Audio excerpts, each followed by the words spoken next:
It's the nuclear equivalent of no vacancy. 40 feet of water provides the necessary shielding of spent radioactive fuel now stored inside the Prairie Island plant. But it's full. There's no more room. This fenced-in field outside the plant, bunkered by 20-foot-high mounds of earth, is where NSP wants to store the nuclear waste. Huge steel containers would take over for the current containment pool. They block any direct radiation, so anyone living or working nearby here receives no direct radiation from these containers. But NSP doesn't have permission yet to use the containers. That's up to the legislature to allow on-site storage. That's partly why the press and a pro-nuclear action group calling itself Citizens Alliance for Reliable Energy, or CARE, got a goodwill tour espousing the benefits of atomic power and why the new storage site is needed. NSP wants positive publicity going into Thursday's legislative vote allowing the metal cast storage. I've lived within 5 miles of this plant for a long, long time, over 25 years. And I just think it's the most economical, most efficient, effective way at this point. But if the metal storage idea is shot down, NSP would have to eventually shut down the plant. Nuclear opponents would love that, but that's not the message the power company wants legislators to get. And that's why lately you've been seeing a lot of this. I'm for nuclear energy because it doesn't burn anything. It produces no air pollution, no greenhouse gases. In fact, it's one of the cleanest sources of electricity we have. It's the battle cry of that CARE group, and close to 100 members will be at the Capitol tomorrow applying pressure in favor of Prairie Island.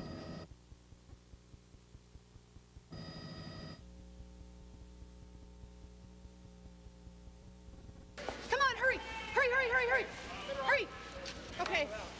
Whoa, whoa, whoa, whoa, whoa, whoa, whoa, whoa! Are we on it? Yes, we're on. To the novice eye, curling can look like the icebox version of shuffleboard, but to a veteran player, curling is a game of complex strategies. And once you get past the sport's terminology, hammer, rock, hog line,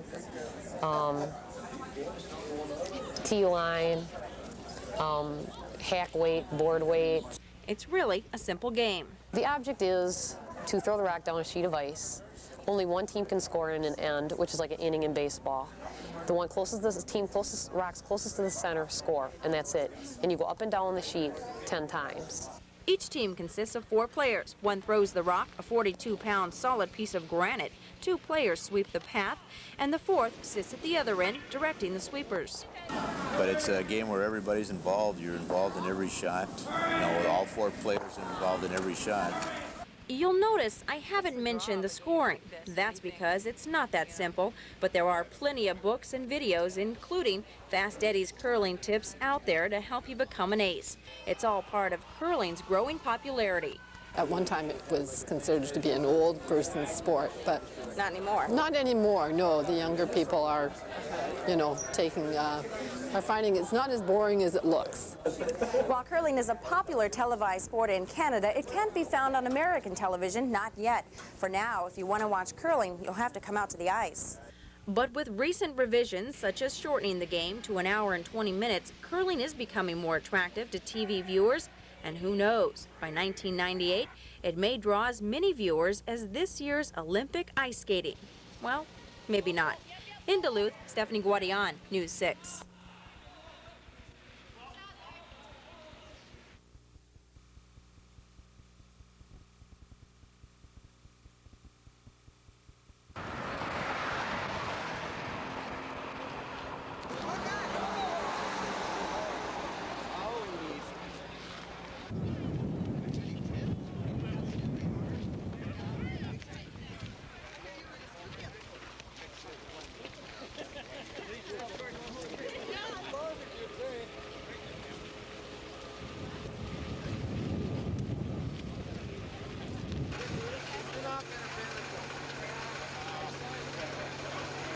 Anything?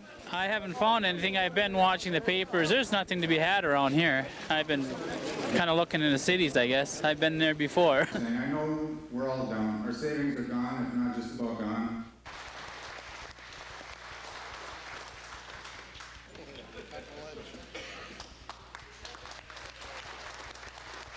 We're tired of being kicked around.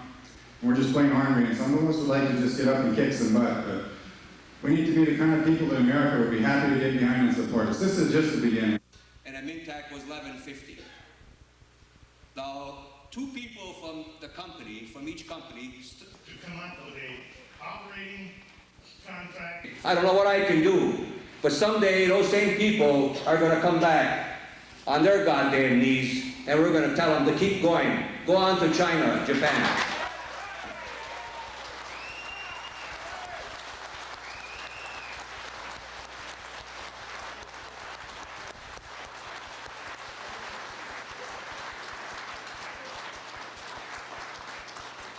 Thank you.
Thank you so much. Thank you. Jim, would you come this way also? Are somewhere in someone's pocket. Thank you. Sir, it's my pleasure to present to you a check in excess of $8,600. Thank you. $217 for your office's work in connection with the Bellini case, and we very much appreciate your effort. Thank you. Thank you. Superior Mayor as well. We should, Superior Police Department's work on the Lindquist case. We very much appreciate your work, and obviously the amount of the check is important with respect to funding law enforcement. Thank you. Thanks, Jim.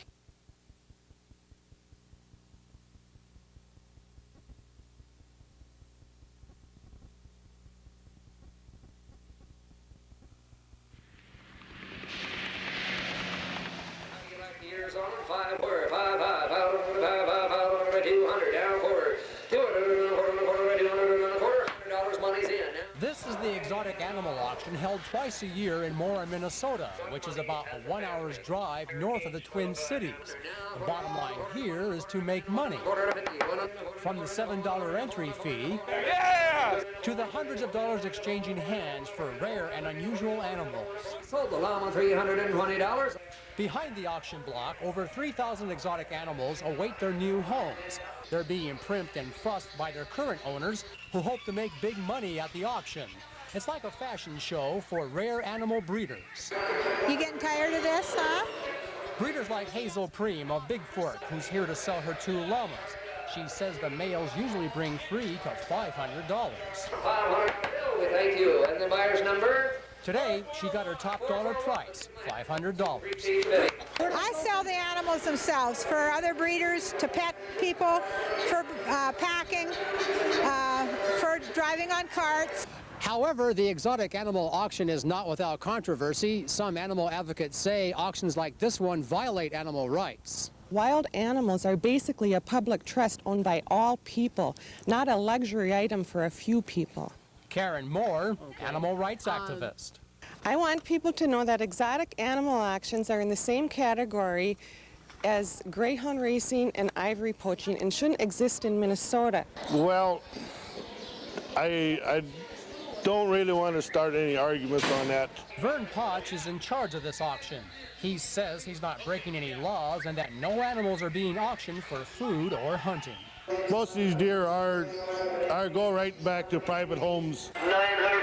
The auction takes about 16 hours. Then the buffalo, bear cubs, baby goats, swans, and llamas, they'll all have new homes. Reporting from Mora, Chip Wallace, News 6.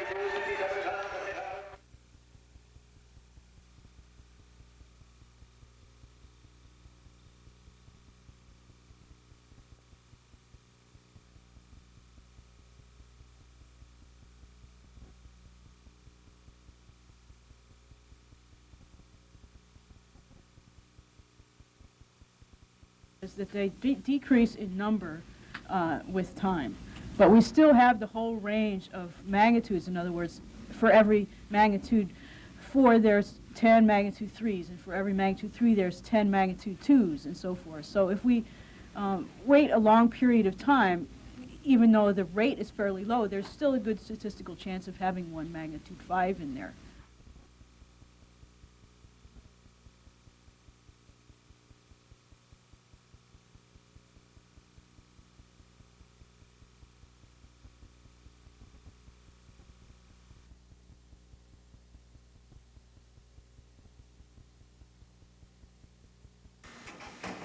I think some funds from Minnesota Medical Fund as well, so at that time Straits and down into the America of ancient man. And by being able to demonstrate that an individual had physical evidence of a certain kind of disease, and then we could demonstrate by DNA technology that in fact that person did have that disease, that's opens the door for us to look at other diseases of ancient man.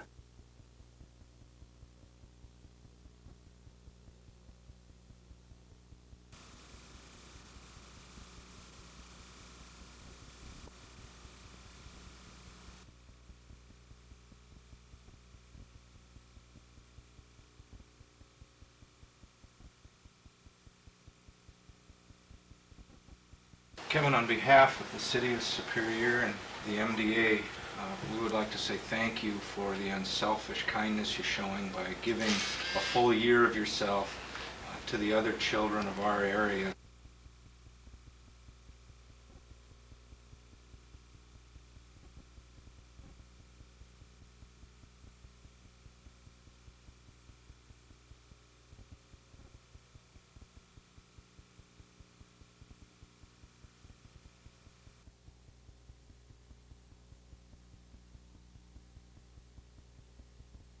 Remember, we did a straw poll on the criteria, just to see the shattering one will be what we have now is called an open system, where any hauler can go into any area, and that obviously creates a lot of the inefficiency. So we're suggesting that the city should be organized or zoned and allow only one hauler in one area, where the residents of that area would select a hauler.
It's a couple of years late and about 1,000 jobs short, but it looks like construction on the long-awaited Northwest Airline facilities in Hibbing and Duluth could begin next year. A Northwest proposal is expected to call for a scaled-back base in Duluth, but it's unclear what's in store for Hibbing. What is clear, the financially troubled airline is coming up short. When they made the announcement that they were canceling or postponing the order that they had originally made with the Airbus facility, that indicated that they wouldn't have as many planes to repair. Hence, the need for the facility would obviously be scaled down as well. The Minneapolis Star-Tribune reports 400 to 600 jobs are now planned instead of the 1,500 to 1,800 originally expected. And many of the jobs in Hibbing would be in positions such as reservations, jobs that pay about $20,000 a year, jobs that pay about half of what veteran aircraft mechanics earn. But there are those who say, despite the cutbacks, the news is good. People like Duluth's Robert Mars, a Northland business person who stands to benefit from the Airbus. Well, I think everybody in the area should be very, very pleased, and I don't think we should be looking at the downside of it being smaller than it was planned, because it's a very, very large operation for for Duluth. Area economists agree. Because it brings a new industry that doesn't exist in this area into the area and allows other industries to consider moving into an area which of late has not been able to attract new additional industrial jobs to the community. And while Northwest scaleback is expected to generate angry reaction from some Northland politicians, others say something is better than nothing. The finalized plan is expected to be released the first week of April. In Duluth, Stephanie Guadian, News 6.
Original signature. Yeah. Did you ever think you'd use your skills? Never. No, I didn't think I'd ever use my skills ever. I didn't think but it was something inside me that said, I need to learn CPR. And so that's why I decided to take it.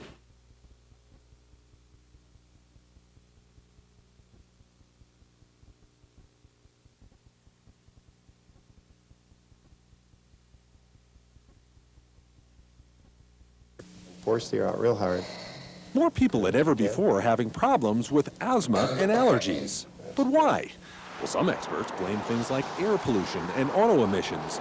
But new research points a finger at another culprit, microscopic tire fragments from cars and trucks. And it's interesting to see how tire fragments came to be a suspect. Every day, Brock Williams collects samples of Denver's air, mainly to determine how much pollen is out there and come up with pollen counts. But every time Brock Williams would look under the microscope at the pollens, he'd see these black particles, and lots of them. Some days it gets so bad they get in the way of counting the number of pollens and mold spores that you have. When these black particles were analyzed, they were found to be tire fragments, specifically a latex protein.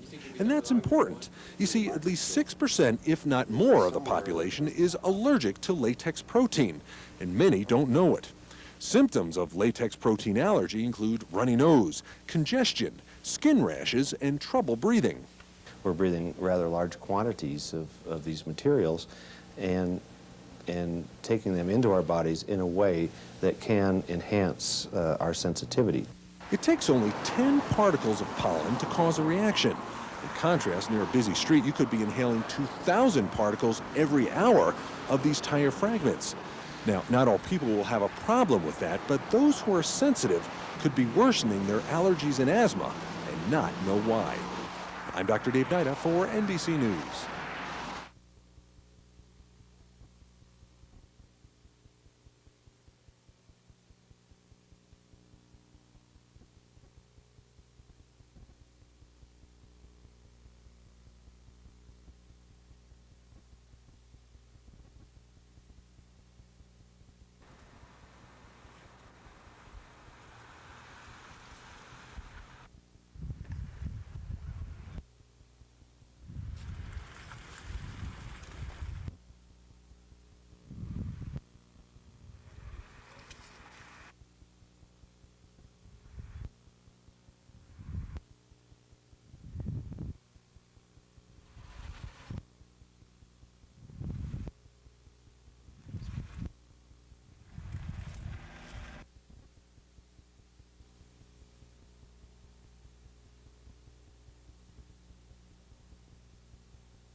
But President Clinton got the idea. He and his ideas for healthcare reform were welcome. The President of the United States, Bill Clinton. Thousands of invitation-only guests and media people packed this afternoon's rally. For Minneapolis police, it was a security nightmare. Unfortunately, there's a lot of people we have to call back on overtime or cancel their off days because it's a very manpower or staffing operation heavy. Tight security and plenty of backup. Secret Service agents and White House police peppered the crowd. And speaking of the 3,500-plus crowd, if you weren't a member of security or the press corps, you were probably a DFLer or a healthcare professional. After all, the rally was sponsored by the Minnesota Nurses Association, and the crowd hand-picked. Yes, there was rain. Yes, there were long lines and long waits and even extensive security checks. But for this group of Minnesotans, the wait was worth it. We weren't sure what to expect, but we were very happy with what we heard. What could have passed for a campaign rally this afternoon could serve as a morale boost for the president, swimming in whitewater attacks. But even among today's supporters, it was clear there was a long road ahead on the way to universal health care. I wanted to hear about the Clinton health plan, and I think he'll get something approved this year, maybe. In Minneapolis, Stephanie Guadian, News 6.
Chickenpox is the last of the major childhood diseases. Although usually considered little more than a nuisance by parents, there are nearly 4 million cases a year in this country, resulting in 9,000 hospitalizations and 56 deaths. Now, a vaccine from Merck Pharmaceuticals is believed to be in the final stages of approval at the FDA. Merck has not yet officially priced the vaccine, but the Journal of the American Medical Association estimates the price at $35 a dose. At that rate, the total cost for a national vaccine program would be more than the total Americans spend to treat the disease.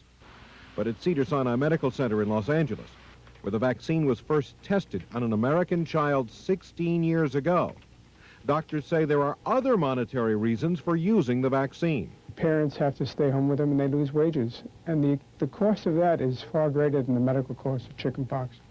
The Journal study puts that figure at over $400 million a year for work lost from chickenpox-related illness, money that could be saved by a vaccine. Even so, some analysts believe sales will not top $50 million a year, since they say this is not a deadly disease like polio. Still, the American Academy of Pediatrics and the American Committee on Immunization Practices are expected to recommend the vaccine for all healthy babies. That could push sales toward their full potential of more than $100 million a year. But even at the high end of estimated sales, a chickenpox vaccine would represent only about 0.5% of sales for a giant like Merck, which now earns $250 million from its pediatric vaccines. So analysts say what Merck will be marketing is investor confidence and a message that this is a drug company looking toward the future, where more emphasis will be placed on disease prevention. Steve Gendel for NBC News.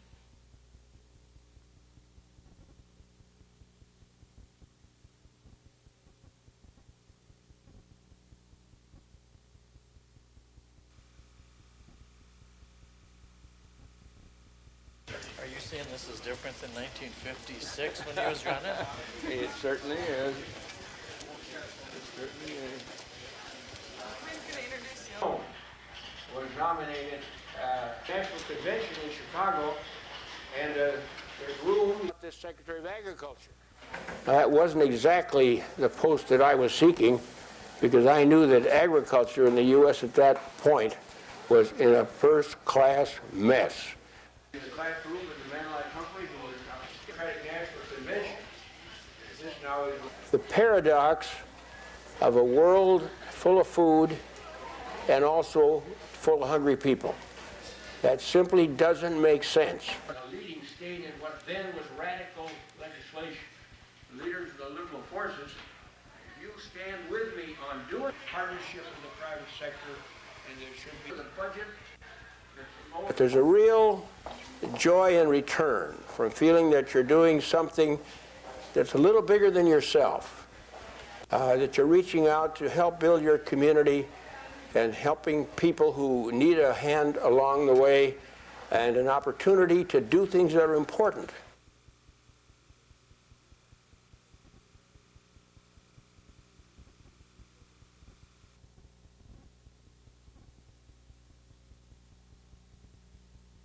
But we need to get the schematics back first and see how those look. There's a number of steps that have to take. There's community resource program money that's available right now, like $85,000, which is money that comes from.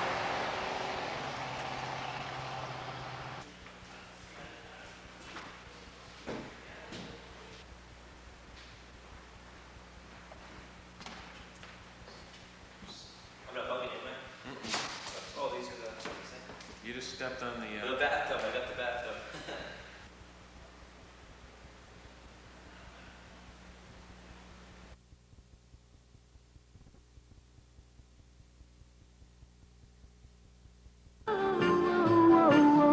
I beg your pardon. I never promised you a rose garden. Yes, they did. The city of Duluth has ordered roughly 2,000 roses to be delivered and planted the week of April 25th. I guess you could say Leif Erikson Park has a rosy outlook. The goal in building this new rose garden was to make it bigger and better than it was before. But when we were planning this, we tried to put some of everything that they had before, including a weeping birch. In 1989, everything in Leif Erikson Park was coming up roses, almost literally. Anger from area residents stemmed from the fact that the rose garden they so much enjoyed would soon be buried by construction. So city officials agreed to allow citizens to uproot the 1,200 roses and keep them. Well, of course, we're directly over the Leif Erikson Park tunnel, which carries I-35 through this corridor. And they had to cut the old garden out and basically build a tunnel underneath of us, and this is the reconstruction of that. The cost of the entire project, rose garden, bikeway, and retaining wall, is more than $4 million, and completed calls for more than 10,000 plants. Weather will provide a great deal of uncertainty in completing this project, but one thing is for certain, a walk along Lake Superior this summer will certainly have a different aroma. Oh well, I guess a rose by any other name would smell as sweet. In Duluth, John Jetta, News 6.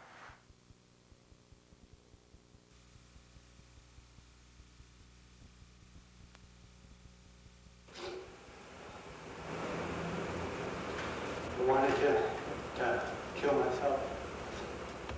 The 25-year-old defendant from West Duluth broke down crying during his morning testimony. He told public defender J. Patrick O'Neill he wanted to take his life on the night in question. Why didn't you? Because there was people there. And what did you do? I wanted to go to Katie's and other massage parlors were like the sanctuary for me. Jardine says he was depressed because the girl he was dating stood him up last November the 7th. He told the court he had gone home, got some money, his 9mm handgun, and then went to Katie's massage parlor. I started to remove my clothes. And then what did you do? I had noticed that I still had my handgun. And where was it? It was still in my waistband. Jardine testified that he did not take his gun to rob Katie's or to have forced sex. He said the victim saw the gun and asked if he was going to hurt her. Then she offered sex. Jardine further testified that during sex, the masseuse asked again if he was going to hurt her, mentioning her 2-year-old son.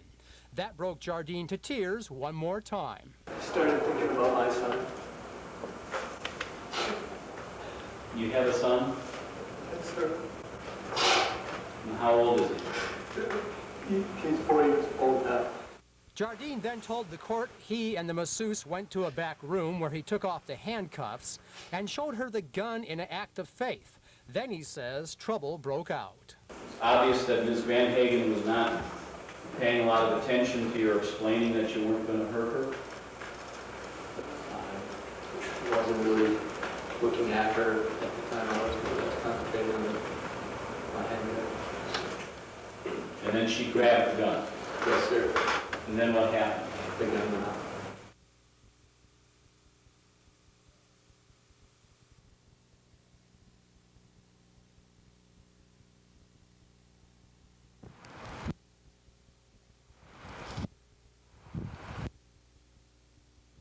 So they can't stop that anymore. Yeah, there you go.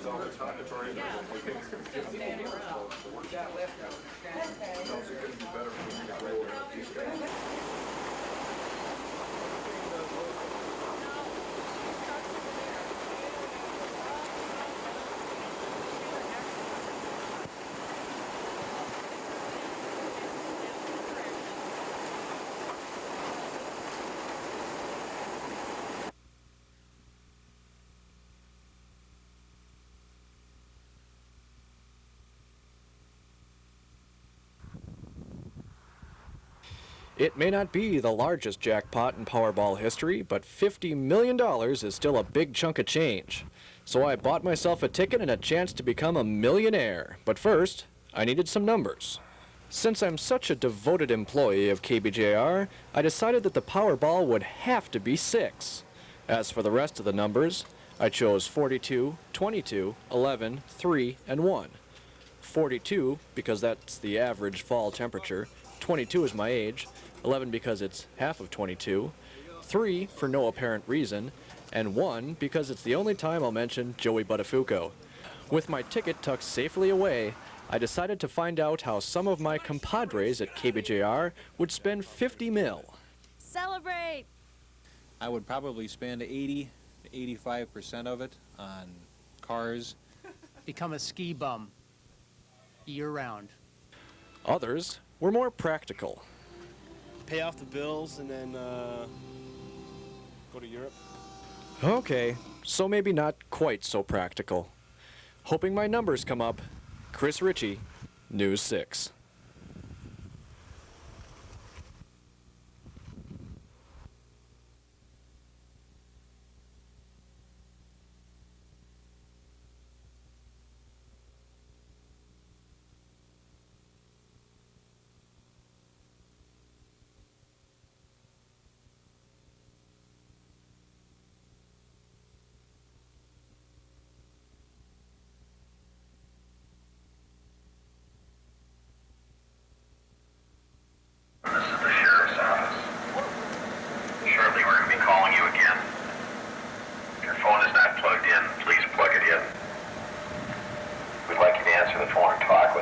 Sheriff's deputies and 4 police agencies surrounded a Hermantown home this morning. A woman called police around 10:30 saying her husband was threatening suicide. He's been very despondent, said that he bought a new handgun and that he had threatened to commit suicide. Police believe the man had barricaded himself inside his home at 3876 Getchell Road. Surrounding neighbors were evacuated as officials optimistically kept talking. Please proceed slowly with your hands on your head. And go to the center of the road. Please be given further instructions. The man did not respond. The standoff continued for 8 hours. We had people on the scene immediately. There was a response from him indicating that he knew that we were here at that point, so that's why we thought that he was still there. Just after 6 o'clock, police began firing tear gas into the home. Gas has been introduced into your home. Go to the front door, put your hands on your head, walk slowly out the front door. Do it now. After the gas cleared, SWAT teams searched the house and found nothing. Police aren't sure how he got out or if he was ever in the home. In Hermantown, Chip Wallace, News 6.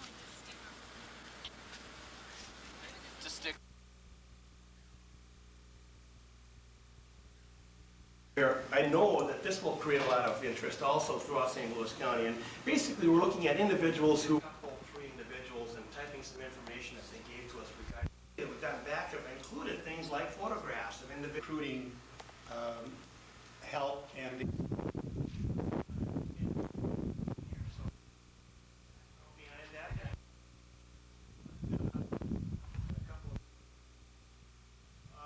Requesting some that.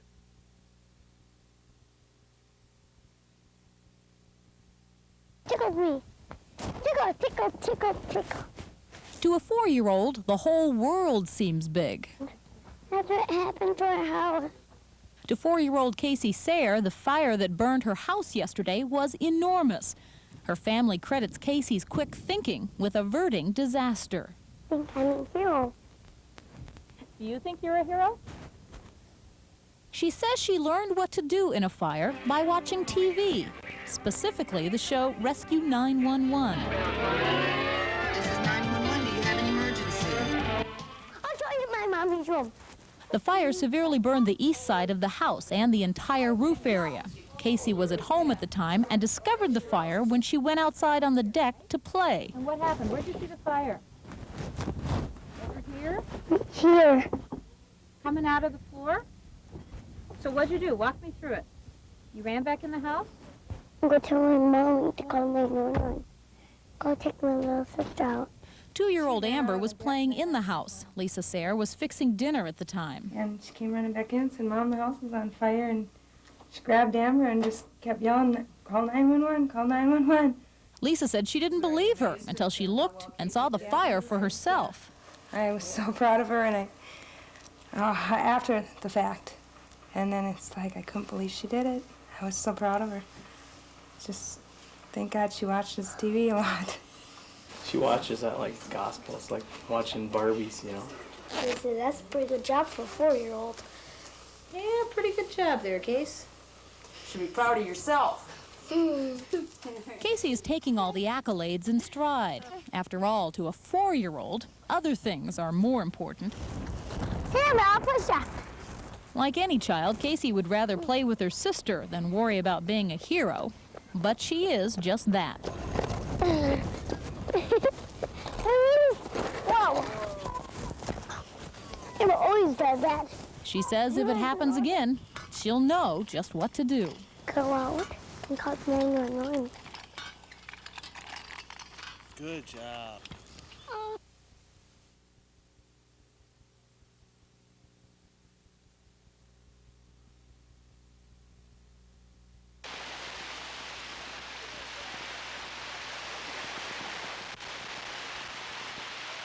Supposedly they dropped at least 2 tanks. I mean, that was on the news that they dropped 2 tanks, and maybe the other one burst, or maybe it's still out in the lake. It's a big lake, and it's hard to say where it is.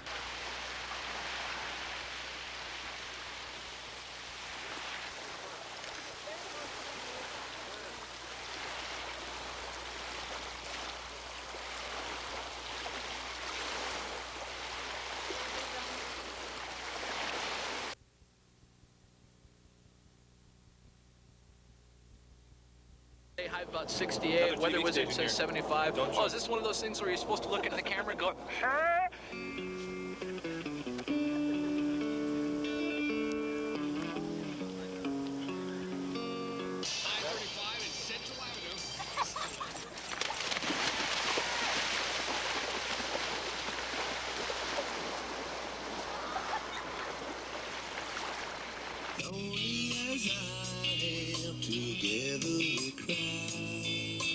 I suppose you get up a lot earlier than that, though.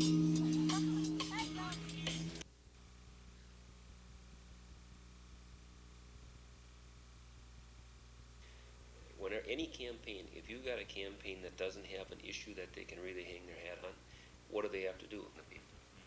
And you know, and also you just look at the professionalism. What the downtown has needed and does need is some type of an anchor to bring thousands of people into the area. And everybody, of course, has always said, bring Dayton's downtown, bring Dayton's downtown. Well, Dayton's won't go into a downtown area generally, and they wouldn't come into Duluth's downtown. We tried. I had people tell me, they said that they were so tired of the negative ads. Now, of course, these are people, and I've said this all along, if you look at any campaign, if you got a campaign that doesn't have an issue that they can really hang their hat on,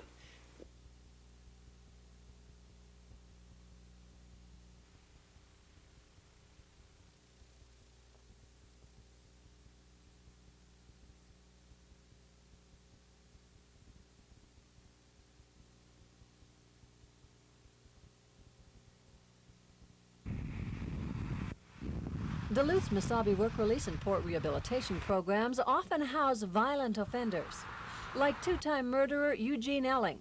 Elling strangled a 15-year-old girl and hid her body for over a year. Minnesota's Renville County fought to keep him in prison, but instead, he was sent here to a program charged with being poorly supervised and a danger to the community. There was a couple of them that were gone for like 4 hours at night, late, when there wasn't a lot of staff at all. Such behavior, even in a minimum security correctional facility, is illegal. Rules require that regular checks of individuals be made to determine their safety, their security, and their whereabouts. And somebody should not be missing for 4 hours without the knowledge of the staff that are operating that facility at that specific time. The State Department of Corrections wanted to know if escapes from the facility are still happening. This current Mesabi Work Release prisoner told us of an escape within the last couple of months. This one guy that I know of, he tied a bedsheet rope and went down the window. Our sources tell us escapes and smuggling in contraband are easy because of lax security and a shortage of guards. The policy of the place is that those things are not allowed to go on. The practical application of it is it goes on all the time. The Minnesota Department of Corrections has the responsibility of inspecting the Mesabi Work Release program to make sure the inmates are safe and well, and the public is safe from the inmates. They visit once a year. We met Inspector Judy Nestrud at the door of Mesabi Work Release for this year's inspection. If I think that there's some things that could be changed to provide for a better operation of the facility, I would certainly suggest those. We weren't allowed in for the inspection, and Nestrud's report won't be released for at least another month. But state corrections officials agreed to talk generally with us about our concerns. Dennis Falinchek said if true, some of the allegations made by former employees and prisoners could result in criminal action. Introduction of contraband into correctional facilities, as an example, is covered by Minnesota statute, so they would be looking at possible criminal charges. We discussed with the Department of Corrections charges of employee training falsification and inmate chart changing, like this one from a former counselor. We objected to that, and we were told this will be done against our wishes, as well as told to alter charts so that they would reflect more appropriate confrontations or more appropriate methods than were reported in the charts. That's a very serious violation, that if in fact records have been altered or falsified. But past inspections by the Department of Corrections have resulted in glowing commendations of the Mesabi Work Release program. A report from November of 1992 says progress reports and service plans for inmates are complete and very comprehensive. Spokesmen for the Department of Corrections say they want to talk with the people quoted in our reports and plan to aggressively follow up our investigation with an investigation of their own. The Port and Mesabi programs are run by managers Clyde Rogers, Bill Cleaver, and Dennis Cummings. They have refused comment because of a pending lawsuit which their attorney says covers many of the things we've discussed in our reports. The three work for a nonprofit group called the Bethel Society, which is run by a local volunteer board of directors. Board members we spoke with on the telephone told us they had no knowledge of any of the allegations in our report. But Board President Arthur Beekman told us none of the board members could address any of the charges on camera. In Duluth, Barbara Riles, News 6.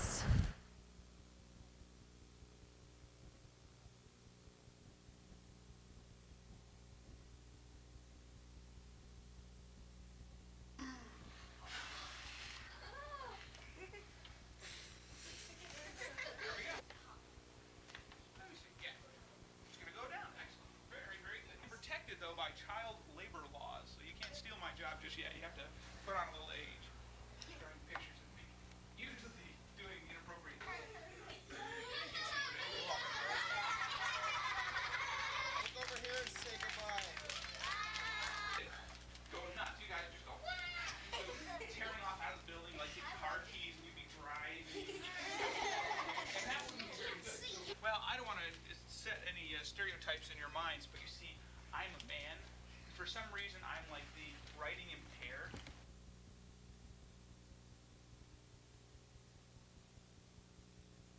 Well, the boundary doesn't show a big difference to the trees and to the wildlife and to the fisheries and to the waters and to the lands and to the movement of air pollutants, etc. So we think it's important for the two jurisdictions, both in Canada and the U.S., to get together to work on ecosystem management. But boundaries do separate one part of the ecosystem, fish. Anglers and resort owners along the U.S.-Canadian border continue to deal with new regulations placed on them from both sides of the fence. However, officials in Ontario say they have good reason for the Canadian restrictions on fishing. Certainly our resort operators need to have opportunity to make money. The resource has to come first, though, and if their continued level of fishing is sustained, then the resource won't be sustained and there won't be any tourists anymore.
This is all leading up to the workshops that are take place tomorrow, and those workshops have a big job to do in determining some consensus on some visions for Lake Superior, and then coming up with just a few strategies on how we move toward those visions.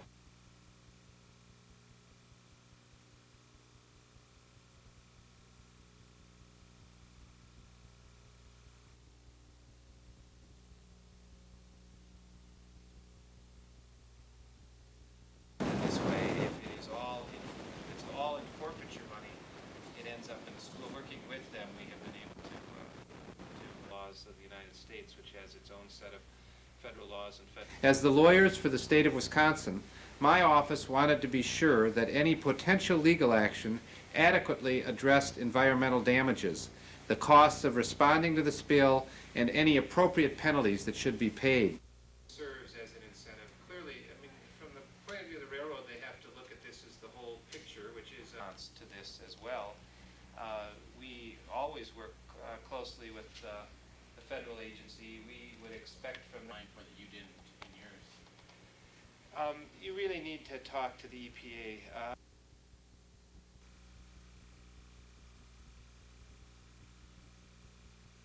Pretty good. I'll get a free beer. Keep moving, guys. Dance. Dance, Lynn. You get a free dance, free. And what the purpose of it is just to help raise funds for the Police and Firehouse Museum here in Superior. And so we're just hoping to, increase our funds at the Police and Firehouse Museum and keep things going down there.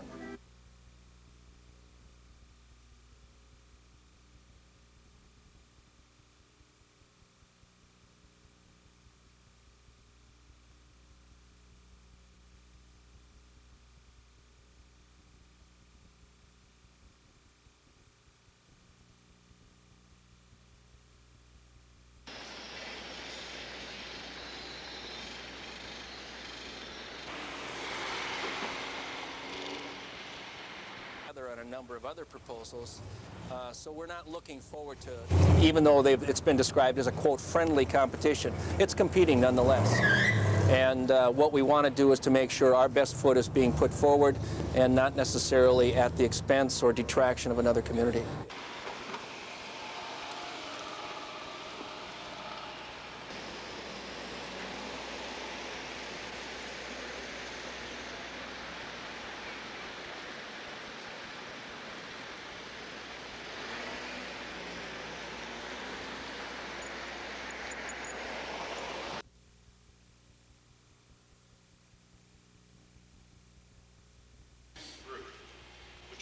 confidence this year by students with disabilities. Jeff Brownell will receive a Bachelor of Fine Departmental Honors. Best thing that ever happened to me. Yeah?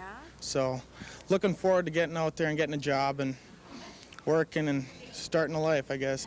It's a relief. It's a lot of work and it's tough, but if you stick with it, I hope it's rewarding.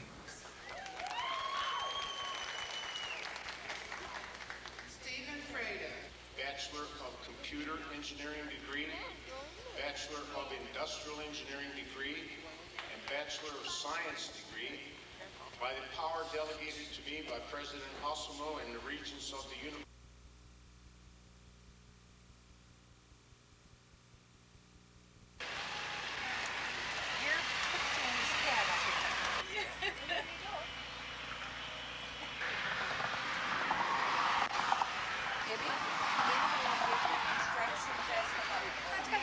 People have been coming in here and they are saying, I felt like I was going to fall asleep. The coffee looks good. I saw your sign. I'm here, you know. And they're very glad to come in and find somebody to talk to, somebody to, you know, say hi. There's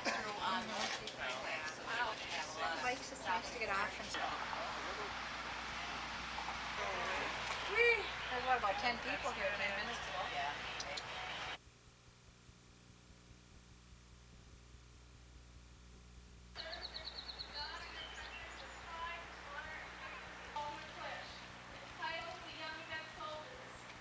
Yeah, I was in Vietnam in 69 through 70. I was stationed in Phu Bai. I was with the 101st Airborne there. Saw quite a bit of action.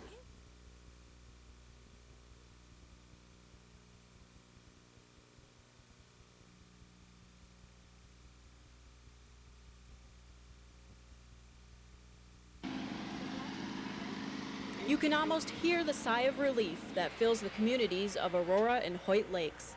Walking down the streets of Aurora today, you don't have to look too far to find a smiling face, someone who's feeling relieved because it's business as usual today at LTV. Well, I think it's great that they're not striking.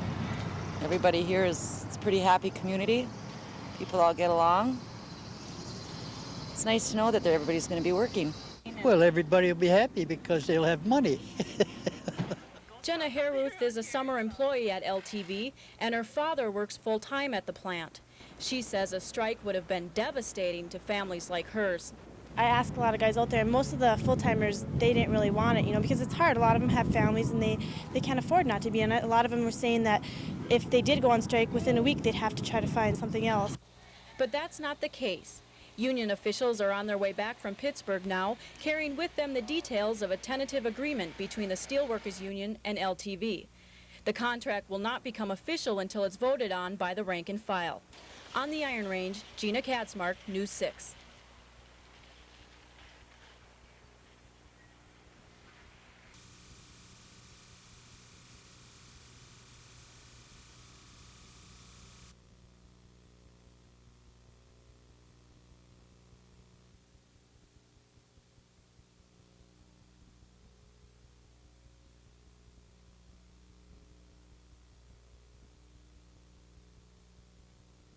Because the superintendent, Joe Petrovich, decided that it was a safe condition to clamp it off rather than valving off a larger area, only one customer lost business. Alternatively, it would have been 7 blocks that have been without service.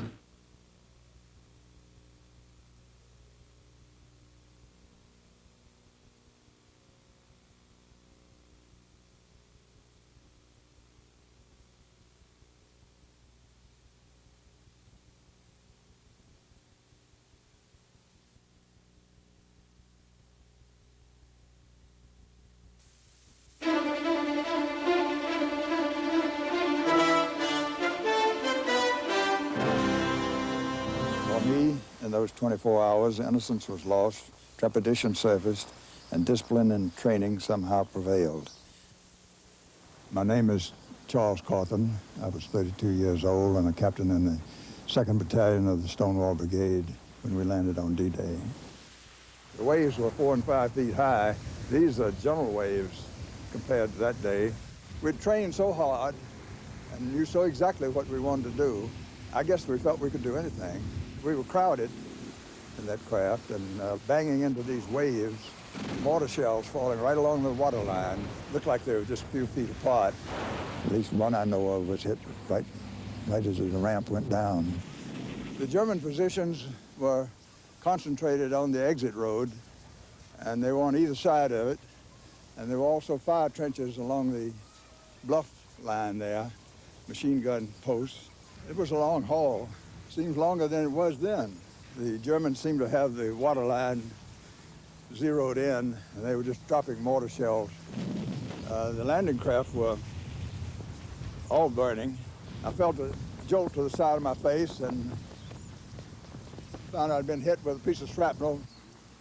Around 400 were killed between the water line and the beach wall. Most were about 25.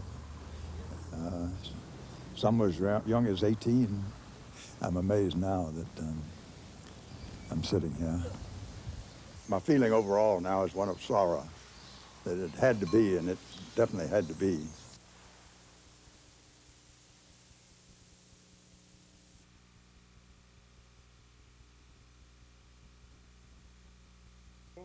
Profusely, and frankly, I am sorry that the results should have been so cynical, that a splinter group should have been the difference in the convention. It should have been a hard-fought contest.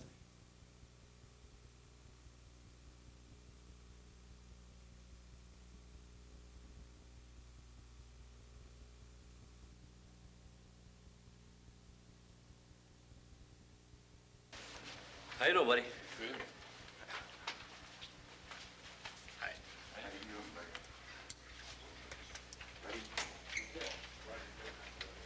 We want to bring it back to the way it was done in the past, where we could sit and have a problem-solving type meetings, rather than passing paper. Would you characterize this as a negotiating session on a new contract, or is this merely a discussion to reopen talks? I would say it is a discussion to reopen talks on a contract at a future date. John, he was one of the guys previously, right? Right. Yeah. Okay. They're going to be more receptive to listen to now than the other guys were here. I hope so.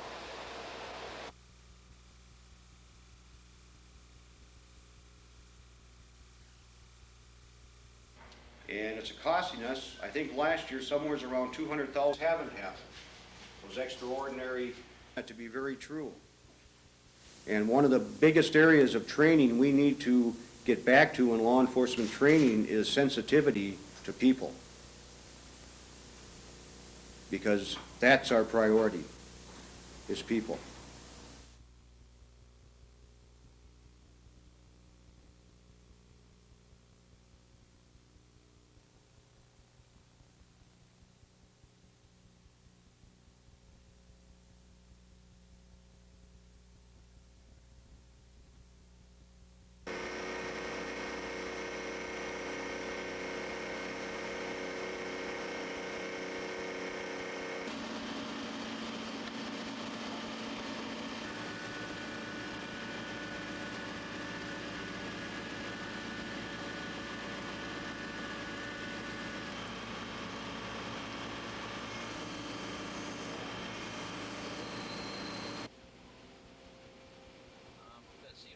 See that green number? When that number turns white, it's calculated depth.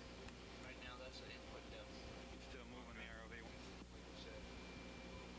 I put that number in earlier when we were move over here and you can get it.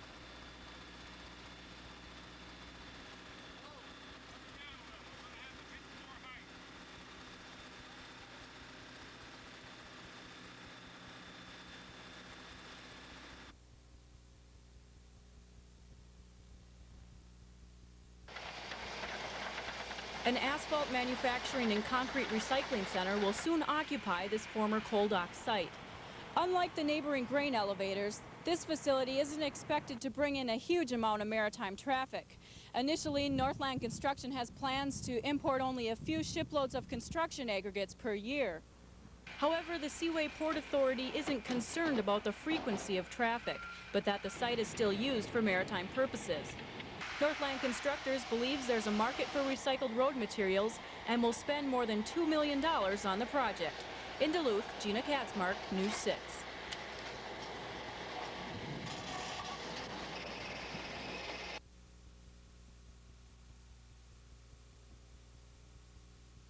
Here some 3 weeks ago probably resulted in as much processed on the property. So if there are any improvements